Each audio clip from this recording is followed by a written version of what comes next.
चलिए गौरव mic on कीजिए आप। Yes sir. चलिए आप बताइएगा टोटल एनर्जी का फॉर्मूला क्या होता है? Total -2.18 into 10 to the power -18 into z square electron by n volt, square। Electron volt में बोलिए। -13.6 into z square by n square।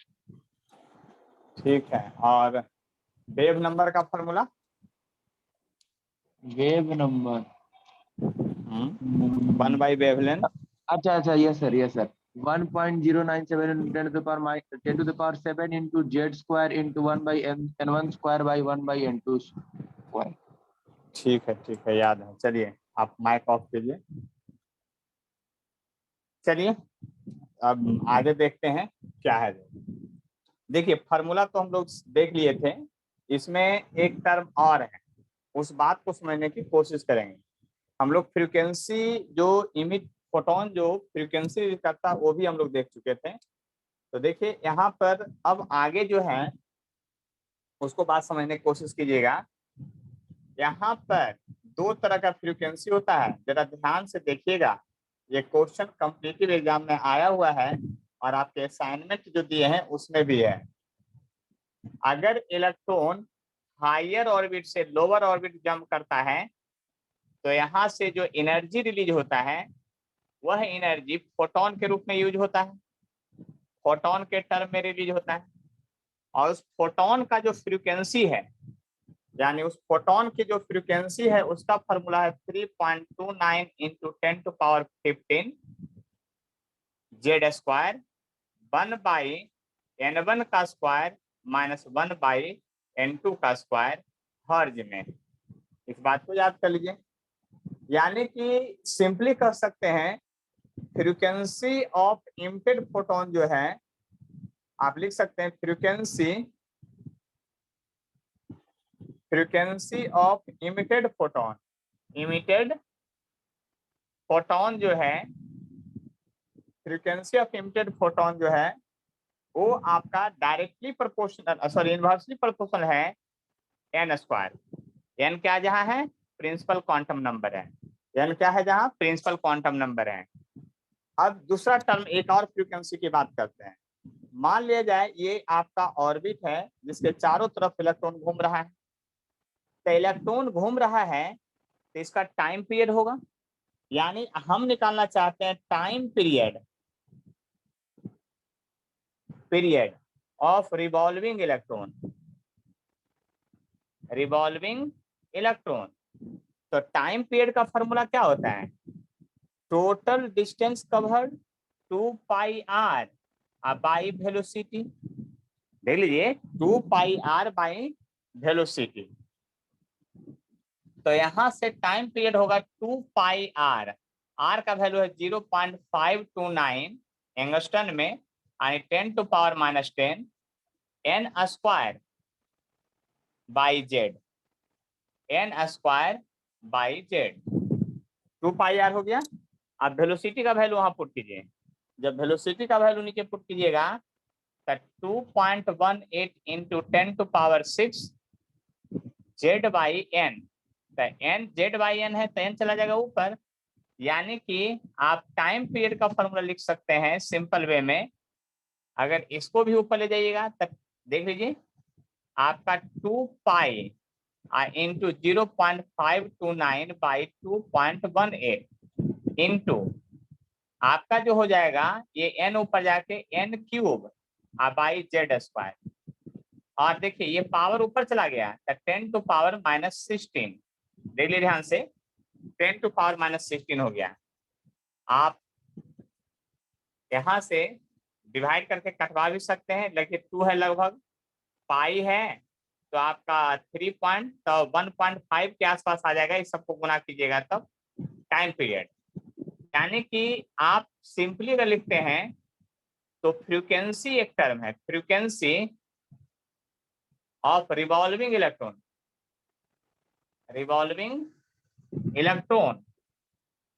जो फ्रीक्वेंसी ऑफ रिवॉल्विंग इलेक्ट्रॉन होगा उसको अगर एफ से डिनोट करते हैं तो 1 बाई टाइम पीरियड कहलाता है वो फार्मूला। फ्रीक्वेंसी का फार्मूला रिवॉल्विंग इलेक्ट्रॉन का क्या होगा? 1 बाई टाइम पीरियड होगा आपका।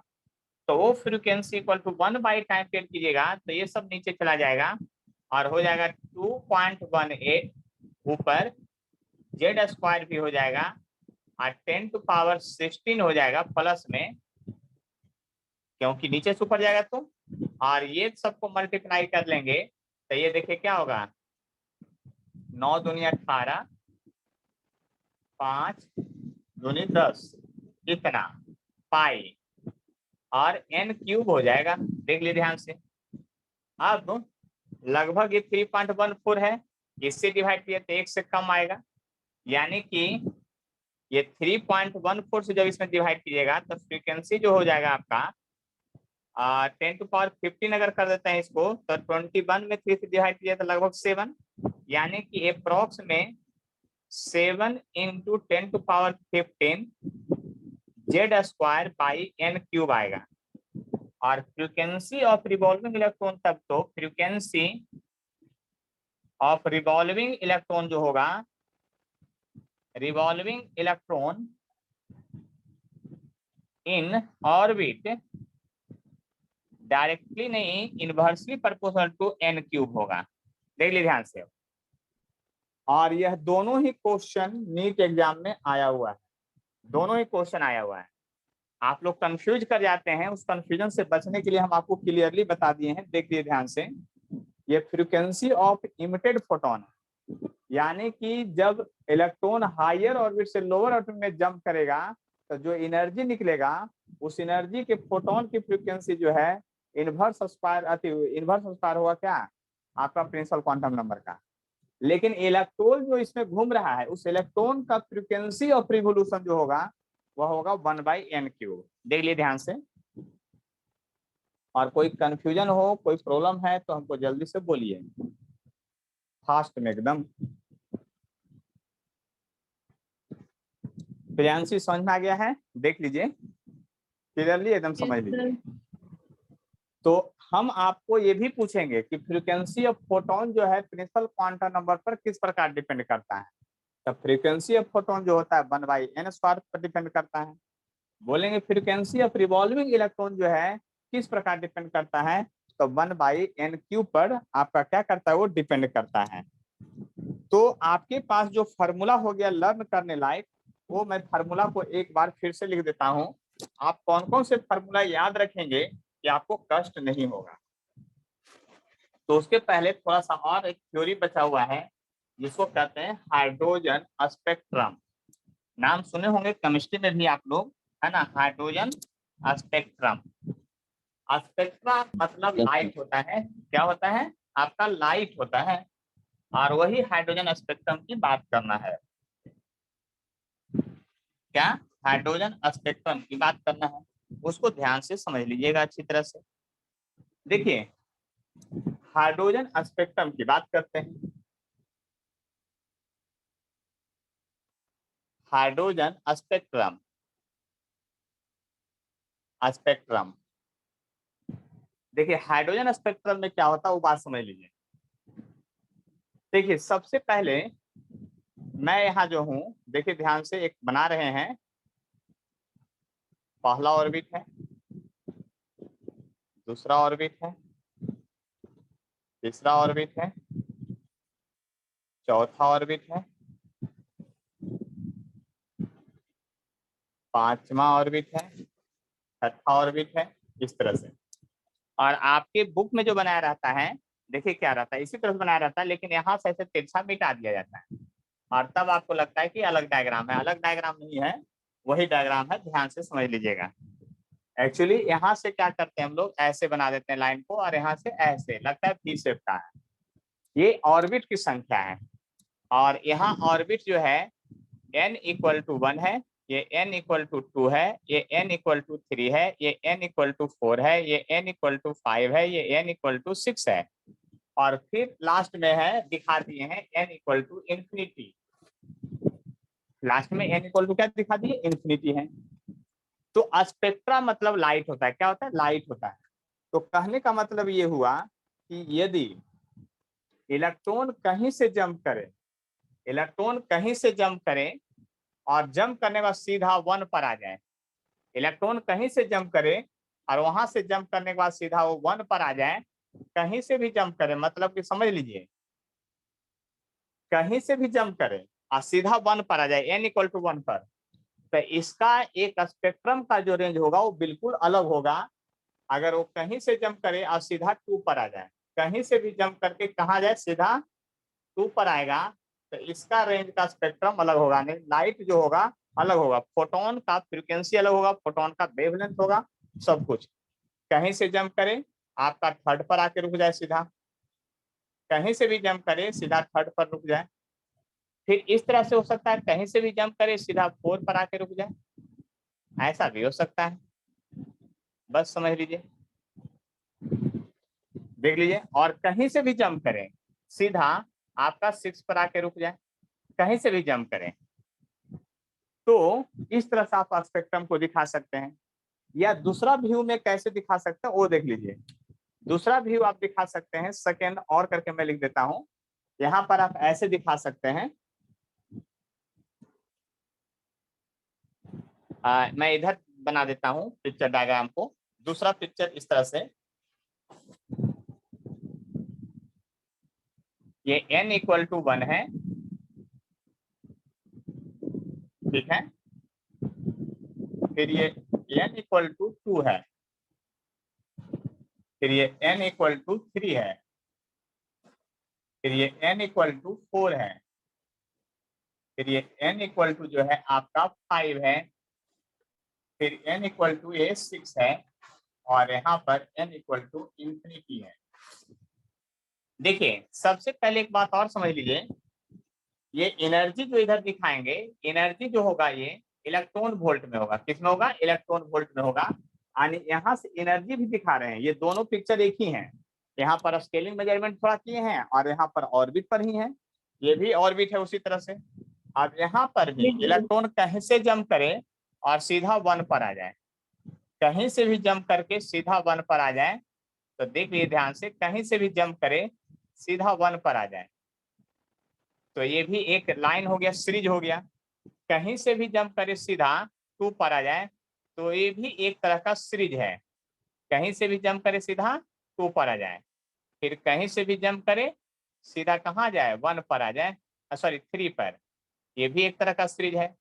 कहीं से भी जंप करे सीधा 4 पर आ जाए, ये भी एक तरह का सीरीज है। कहीं से भी जंप करे सीधा 5 पर आ जाए, ये भी एक सीरीज है। इसी तरह से कहीं भी जंप करे सीधा 1 पर आ जाए, ये भी एक सीरीज है। तो देखिए ध्यान से, हम आपको 2 टर्म लिखाना चाहते हैं, ध्यान से समझ लीजिएगा। यहाँ पर ये है कि अगर हम E1 निकालना चाहते हैं पहला ऑर्बिट का, क्योंकि हाइड्रोजन स्पेक्ट्रम है तो हाइड्रोजन एटम, E1 मतलब फर्स्ट ऑर्बिट का एनर्जी निकालना चाहते हैं। हाँ बोलिए, कुछ बोलना चाह रहे हैं। सर इसमें जो इलेक्ट्रॉन होगा वो लोअर से हायर में जंप नहीं करेगा? एनर्जी लेने के बाद तो एनर्जी निकालेगा नहीं ना।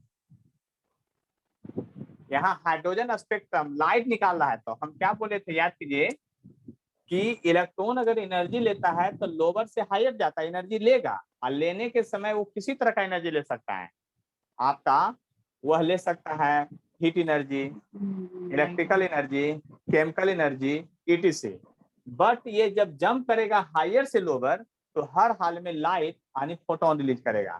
तो हाइड्रोजन स्पेक्ट्रा, स्पेक्ट्रा मतलब लाइट है, तो लाइट कब निकलेगा, जब वो हायर से लोअर जाएगा तब। आएगा समझ में। इसीलिए इसका यस हाइड्रोजन स्पेक्ट्रम पढ़ रहे हैं तो हायर से लोअर में जंप करेगा ये हर हाल में। और आपका जितना भी क्वेश्चन रहेगा, जितना भी बनाएंगे, वो 100% हायर से लोअर वाला ही रहेगा, ठीक है। Yes sir.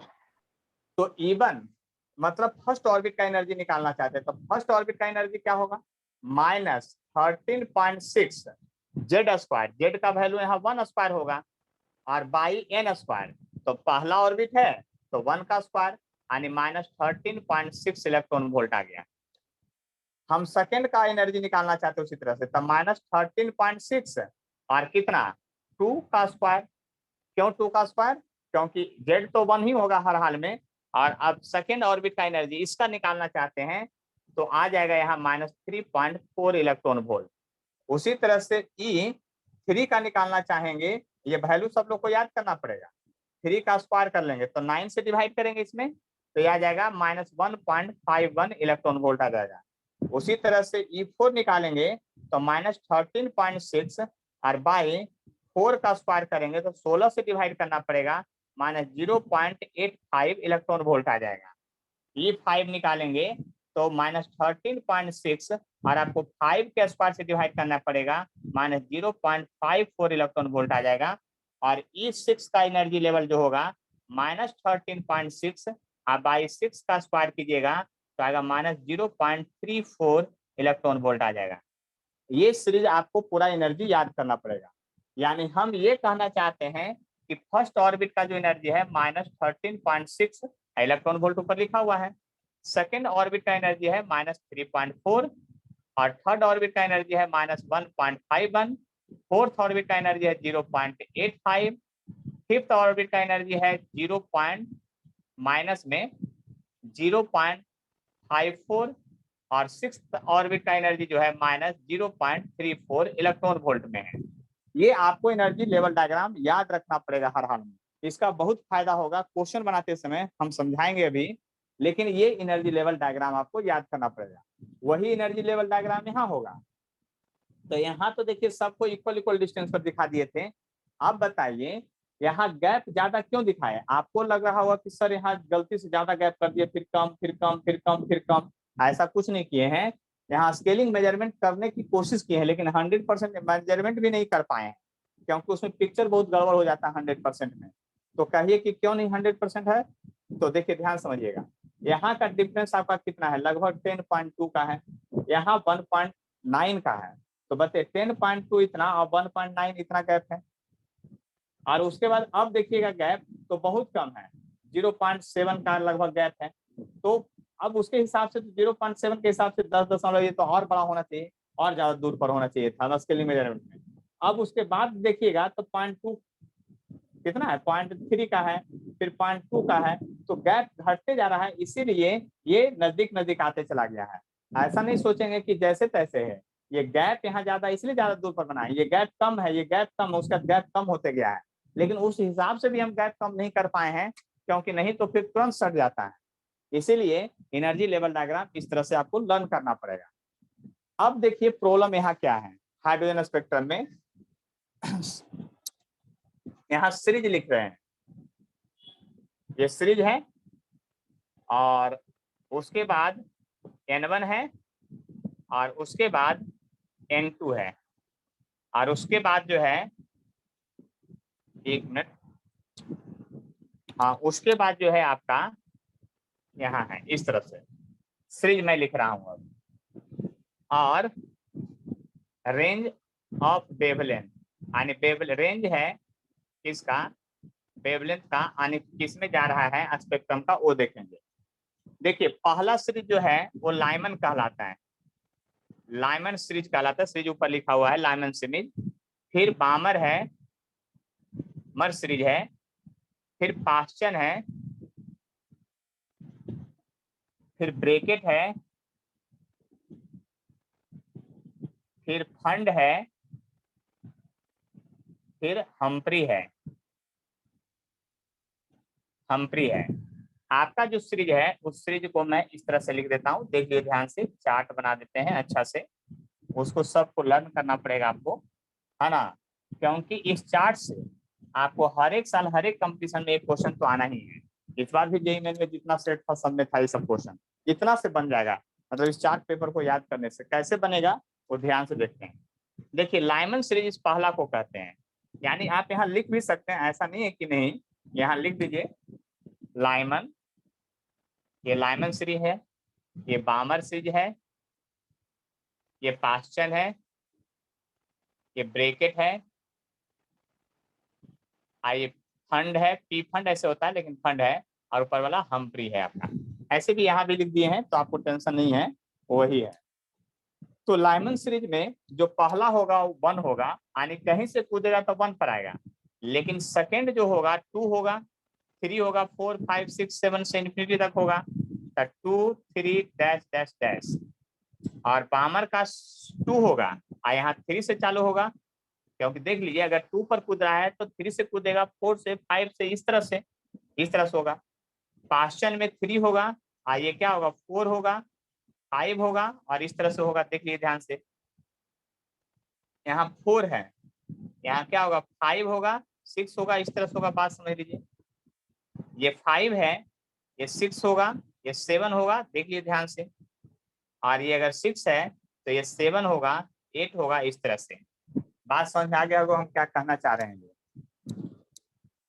अब इसके बाद जरा गौर कीजिएगा, एक और हम ट्रिक बताते हैं, है ना। ये जो है ना कैसे आया, तो हम देखिए ये एनर्जी लेवल डायग्राम निकाल दिए हैं, इसको चार्ट बनाना पड़ेगा, है ना। और यहाँ पर जो है ये किस रेंज का वेवलेंथ होगा उसको निकालने के लिए एक फॉर्मूला है, जिसको मैं देखता हूँ कैसे निकलता है, वो ध्यान से देखिएगा। एनर्जी अगर वेवलेंथ में निकालना चाहते हैं एंगस्ट्रॉन में, तो मैं नीचे यहाँ 3-4 मिलाता हूँ, उसको ध्यान से देख लीजिएगा अच्छी तरह से, हम क्या कहना चाह रहे हैं। जो बात समझने की कोशिश कीजिएगा। मैं यहाँ ऐसा इसका एनर्जी तो मैं वहां लिख ही दिया हूँ, ध्यान से देखिएगा। आप एक फार्मूला हम पढ़ाए हैं कि वेवलेंथ अगर नैनोमीटर में चाहिए, वेवलेंथ अगर नैनोमीटर में चाहिए तो आप क्या लिखेंगे 1240, एनर्जी इलेक्ट्रॉन वोल्ट में अगर रहेगा, एनर्जी इलेक्ट्रॉन वोल्ट में, तो ये नैनोमीटर में डायरेक्ट आपका वेवलेंथ बदल जाता है। अब देखिए ध्यान से, अगर 2 से 1 पर आएगा तो एनर्जी का डिफरेंस कितना भागेगा 10.2 का। देखिए 2 से 1 पर अगर कूदेगा, यानी 2 से 1 पर आएगा तो 10.2 का एनर्जी आएगा। इसमें 10.2 से डिवाइड कीजिए, तो 10.2 से यानी 10 से लगभग डिवाइड कीजिएगा तो 124 नैनोमीटर आ जाएगा। आप बताइए 124 नैनोमीटर या 122 नैनोमीटर, आप बताइए वेवलेंथ जो होता है, एक सीरीज बोले थे याद करने के लिए, पिछले क्लास में भी वो बताए थे कि वी जी और ऐसा करके बताए थे, VIBG/OR, ऐसा लिख के बोले थे कि ये VIBGOR है। ठीक है, क्या है आपका VIBGOR है। तो वायलेट का वेवलेंथ बोले थे कि कम से कम 380 नैनोमीटर होता है, और रेड का वेवलेंथ 780 या 800 नैनोमीटर होता है। एंगस्टन में 7800 हो जाएगा। और उसके ऊपर वाले का वेवलेंथ और ज्यादा होता है, कौन, इंफ्रारेड का। फिर रेडियो वेव होता है, माइक्रोवेव, उसका वेवलेंथ और बड़ा होता है।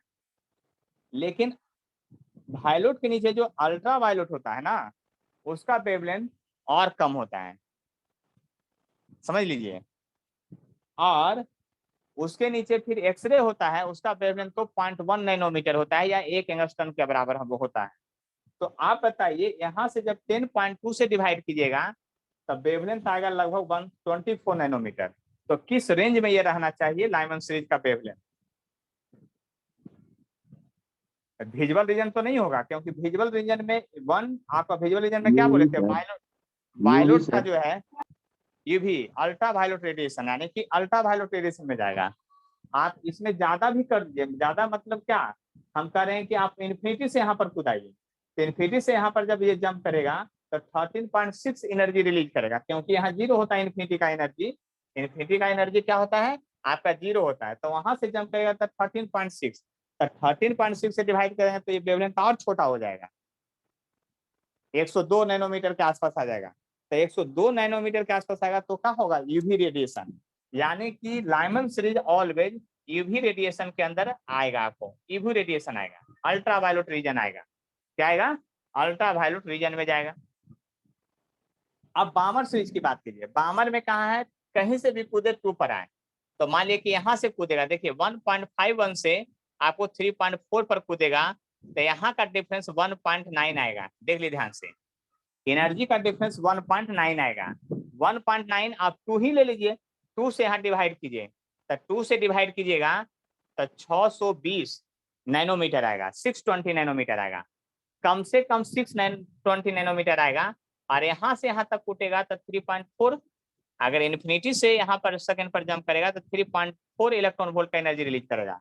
तो 3.4 का जब एनर्जी रिलीज करेगा, 3.4 वोल्ट का जब एनर्जी रिलीज करेगा, तो 3.4 से डिवाइड कीजिए, लगभग 3.4 से डिवाइड कीजिएगा तो 300 से तो ऊपर ही आएगा, लगभग 400। तो आप ये बात समझ लीजिए, बामर सीरीज जो है आपका कहाँ आ रहा है, विजुअल रीजन आ रहा है। विजुअल रीजन मतलब जो हम लोग देख पाते हैं, विजुअल रीजन, विजुअल रीजन यानी विजुअल मतलब जो हम लोग देख पाते हैं, यानी कि उसके बीच का आपका आएगा बामर सीरीज, ठीक है। उसके बाद देखिए पास्चर में, देखिए कहीं से कूदेगा तो 3 पर आएगा, तब 4 से 3 पर कूदाइए, तब 4 से 3 पर कूदाइएगा तो एनर्जी कितना होगा, 0.7 के आसपास होगा। आप 0.7 से इसमें डिवाइड कीजिएगा, 7 से, 1 से कम है तो 1200 से तो ऊपर भागेगा, लगभग 1600 नैनोमीटर आएगा। तो 1600 नैनोमीटर किसका होता है, आपका इंफ्रारेड का होता है। याद कीजिए, वायलेट का 390, अल्ट्रा वायलेट का उससे कम, रेड का 790 या 800, उसके ऊपर क्या है आपका इंफ्रारेड। तो इंफ्रारेड में चला जाएगा कौन आपका, अगर कहीं से इलेक्ट्रॉन कूदे और 3 पर आ जाए तो कौन सा रेडिएशन होगा, इंफ्रारेड होगा, इंफ्रारेड रेडिएशन होगा। क्या होगा, इंफ्रा रेड रेडिएशन होगा। यानी आप समझ लीजिए अब आगे सारा इंफ्रारेड में चला जाएगा।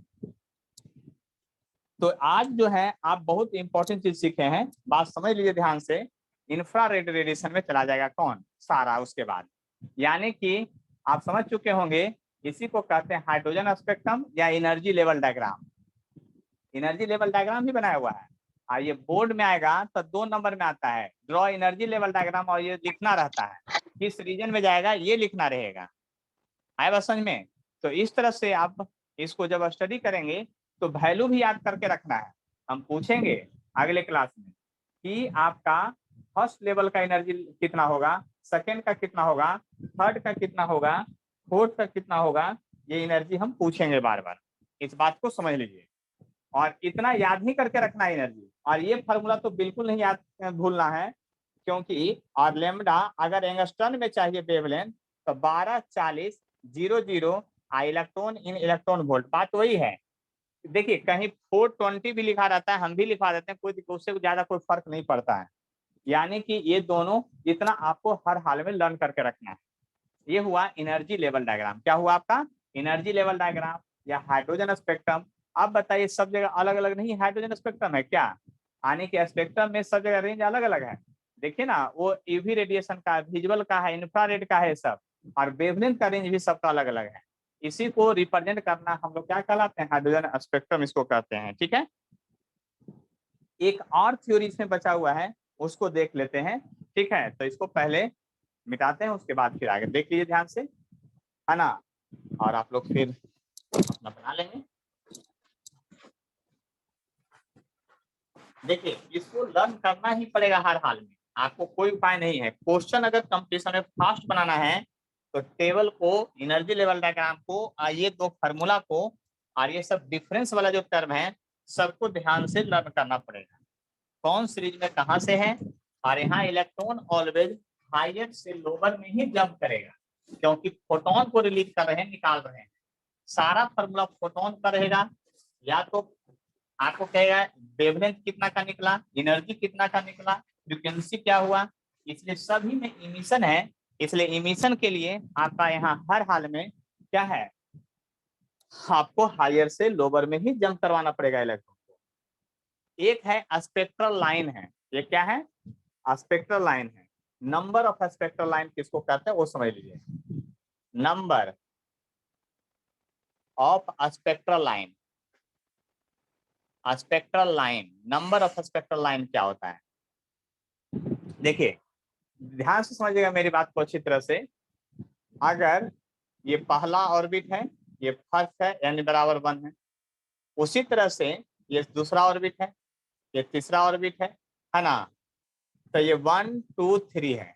नंबर अगर मान लीजिए कि इलेक्ट्रॉन 3 से 1 पर आना चाहता है, कहां से, 3 से 1 पर आना चाहता है, तो 3 से 1 पर जब आना चाहता है तो यहाँ से इलेक्ट्रॉन, ऐसा पॉसिबिलिटी हो सकता है, संभावना कि इलेक्ट्रॉन जो है कि 3 से 1 पर डायरेक्ट चला जाए। तो 3 से 1 पर अगर जाएगा तो ये जो वेवलेंथ निकालेगा वो बिल्कुल अलग वेवलेंथ होगा किससे। और ऐसा भी संभावना हो सकता है कि 3 से पहले 2 पर जाए, फिर 2 से खुद के 1 पर जाए, ऐसा भी हो सकता है प्रोसेस। अब उतरने के बाद आप छत से, सीढ़ी से आप नीचे उतर रहे हैं तो आप तीसरा सीढ़ी पर हैं, आप पहला पर आना है, तो वो जंप भी कर सकते हैं या आराम से भी उतर सकते हैं। दोनों का फिनोमेना अलग अलग होगा। तो यहाँ से जो निकलेगा वो अलग वेवलेंथ निकलेगा, यहाँ से जो निकलेगा वो अलग वेवलेंथ निकलेगा। तो कितने टाइप का, कितने तरह का वेवलेंथ निकाल सकता है इलेक्ट्रॉन अगर हायर से लोअर जंप करता है सर्टेन ऑर्बिट से लेकर सर्टेन ऑर्बिट तक, तो जितने तरह का वेवलेंथ वो रिलीज कर सकता है उसी को हम लोग कहते हैं स्पेक्ट्रल लाइन कहते हैं। उसी को क्या कहते हैं? Spectral line. तो 3 से 2 1 पर आया तो स्पेक्ट्रल लाइन कितना हुआ? 3 हुआ। बात समझ लीजिए आप लोग। तो आप लोग जल्दी से निकाल के बताइए कि अगर यही एटम में आपका कहां से 4 से 1 पर आएगा तो स्पेक्ट्रल लाइन कितना होगा? आप लोग जल्दी से निकाल के बताइए। इसी तरह से 1 2 3 4 है, अगर 4 से इलेक्ट्रॉन 1 पर, देखिए यहां पर आप निकाले थे कैसे, उसको बात को समझिए, उसी तरह से गिन के निकालना पड़ेगा आपको। 4 से 1 पर आएगा तो कितना होगा स्पेक्ट्रल लाइन, वो बताना है आप लोग को जल्दी से। कितना? 3 3 तो इसी में हो गया था, 1 2 3 तो इसी में हो गया था, 3 से 1 ही में। 4 गिनिए, ऐसे बोलिएगा, मैथ का स्टूडेंट हो कैसे बोलिएगा। देखिए यहाँ ध्यान से, ऐसा हो सकता है इलेक्ट्रॉन 4 से पहले 3 पर आए, 3 से 2 पर जाए, 2 से 1 पर आए, तो 3 को तो वेवलेंथ यहीं से रिलीज हो गया आपका, λ1 λ2 λ, 3 तरह का वेवलेंथ, क्योंकि एनर्जी अलग तो वेवलेंथ अलग। तो ऐसा भी हो सकता है ना कि 4 से 3 पर आए, 3 से 2 पर आए, 2 से 3 तरह का वेवलेंथ। ऐसा भी हो सकता है कि 3 से डायरेक्ट ये मतलब 4 से डायरेक्ट 2 पर आ जाए, तब 4 से जब 2 पर जंप करेगा तो ये अलग तरह का एनर्जी निकाल सकता है। पॉसिबिलिटी की बात की है ना, तो अलग तरह का वेवलेंथ 4 हो जाएगा ये। और 4 2 से फिर 1 पर तो आया हुआ है ही। ऐसा भी हो सकता है कि ये जब आपका 4 से 3 पर आया था, 3 से डायरेक्ट 1 पर कूद जाए, ऐसा भी हो सकता है पॉसिबिलिटी, तो ये अलग तरह का वेवलेंथ निकालेगा। ऐसा भी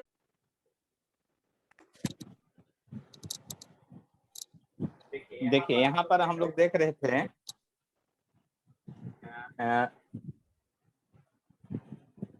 देखिए क्या है यहाँ पर आपका, ये जब 4 से डायरेक्ट 1 पर आएगा तो एक अलग तरह का वेवलेंथ निकालेगा।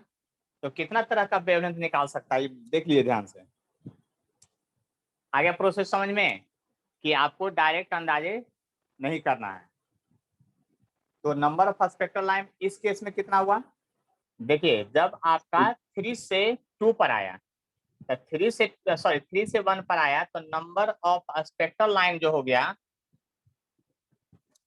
स्पेक्ट्रल लाइन वो क्या हो गया? 3 हो गया। और इस केस में आ गया तो नंबर ऑफ स्पेक्ट्रल लाइन जो हो गया, स्पेक्ट्रल लाइन जो हो गया वो 6 हो गया। किस केस में? जब 4 से 1 पर आया तो। समझ में आ गया सभी लोग को कैसे काउंट करना है? जो यस सर। नीट में पूछा हुआ है, ऐसा नहीं कीजिए। 5 से 1 पर कितना होगा ये बताइए आप लोग। अगर 5वां ऑर्बिट से पहला पर कूदे तो, ये तो चौथा से पहला पर कूदा था। सर 9। थोड़ा सा गड़बड़ हो गया है, 10 होगा। 10 सर। हाँ 10 होगा। देखिए तो एगो फार्मूला बात ध्यान दिला देते हैं आप लोग को, याद कर लीजिएगा नोट में। नंबर ऑफ स्पेक्ट्रल लाइन जो होगा, स्पेक्ट्रल लाइन जो होगा वो n-1/2 होता है। ये फार्मूला होता है, इसको याद कर लीजिएगा। अब सेट कीजिए, देखिए आ जाएगा। जैसे 3 से 1 पर आया था तो 3 यहाँ पुट करना था, 3 × 2/2, तो 3 आ गया आंसर। 4 यहाँ रखिएगा तब 4 × 3/2, 6 आ गया। देख लीजिए ध्यान से। 5 रखिएगा तो 5 × देख लीजिए ध्यान से। तो ये हो गया नंबर ऑफ स्पेक्ट्रल लाइन। कैसे निकालते हैं? तो लास्ट में एक बचा हुआ है आपका de Broglie explanation of bore second postulates. Bore second postulates यानी बोर का जो पास्टुलेट्स था सेकंड क्या था आप लोग को याद है? बोर सेकंड पास्टुलेट्स क्या है? जो बोलिए जल्दी से। बोर सेकंड पास्टुलेट्स क्या है? सब भूल गए। Angular momentum of revolving electron integral multiple of h/2 पाई। तो है de Broglie, D Broglie explanation of Bohr second postulates है ना, board second postulate, de Broglie explanation of board second postulates। ये आपको बोर्ड के लिए सिर्फ है, जरा ध्यान दीजिएगा, 2 नंबर में आता है ये क्वेश्चन। देखिए आपका अगर ये न्यूक्लियस है और मान लीजिए कि एक ऑर्बिट है कोई, तो यहाँ पर क्या करना वो समझिए। यहाँ पर बोर्ड ने सबसे पहले देखिए, एक ये तो एजम्पशन है, बोर्ड सेकंड एजम्पशन है, डी ब्रोगली ने उसका एक्सप्लेनेशन किया, लेकिन डी ब्रोगली ने बोर्ड के सेकंड एजम्पशन को एक्सप्लेन करने के लिए एक और एजम्पशन मान लिया। अब सोच लीजिए, उस सेकंड एजम्पशन को प्रूफ करने के और एजम्पशन मान लिया, ये भी कुछ मान के प्रूफ किया, और उसने ये माना कि number of wave associated with revolving electron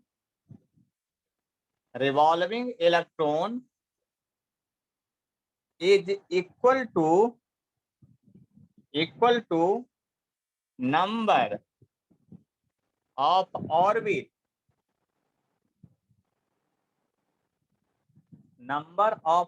orbit in which, यानी number of wave associated with revolving electron is equal to number of orbit in which electron revolve. इसका मतलब समझ गए आप लोग। हमने कहा कि डी ब्रोगली ने ये मान लिया कि इलेक्ट्रॉन जिस नंबर ऑफ ऑर्बिट में मूव करेगा उतना ही ये वेव इसके साथ एसोसिएट होगा। नंबर ऑफ वेव जो होगा नंबर ऑफ ऑर्बिट के बराबर होगा। यानी अगर n बराबर 1 है तो वेव की संख्या भी 1 होगा, n बराबर 2 है तो वेव की संख्या भी 2 होगा, n बराबर 3 है तो वेव की संख्या भी 3 होगा, n बराबर 4 है तो वेव की संख्या भी 4 होगा। तो देखिए हम यहाँ पर उस बात को समझने की कोशिश करते हैं, है ना। यहाँ पर देखिए हम कुछ पॉइंट्स बना करके कुछ करना चाह रहे हैं। इसमें जो है हम कुछ दिखाना चाह रहे हैं, अगर n बराबर 4 नंबर ऑफ ऑर्बिट है तो यहाँ पर क्या होगा उस बात को समझ लीजिए। ऐसे, और फिर देखिए यहाँ से ऐसे, ये है। ये देखिए आप समझ लिए बात को। नंबर ऑफ वेव का मतलब क्या, काउंट कीजिएगा यहाँ से यहाँ तक, ये पॉइंट से एक नोड से दूसरे पॉइंट के नोड तक, मतलब बीच में वो गैप होना चाहिए। तो यहाँ से यहाँ तक एक वेव कहलाएगा, यहाँ से यहाँ तक क्या कहलाएगा, एक वेव कहलाएगा। ये क्या कहलाएगा, एक वेव लेंथ इसके साथ एसोसिएटेड है इतना दूर। क्योंकि आप लोग ग्राफ में जब पढ़ते थे वेव में तो याद कीजिए कैसे पढ़ते थे, ऐसे। तो यहाँ से यहाँ तक को हम लोग वेवलेंथ कहते थे, याद कीजिए। तो उसी तरह से यहाँ से यहाँ तक एक वेव कहलाएगा। तो ये अगर नंबर ऑफ ऑर्बिट 4 है तो इसमें देखिए 4 वेव कहलाएगा। अगर इस तरह का 3 नंबर ऑफ सेल n बराबर 3 रहता तो इसमें 3 वेव बनाते हैं।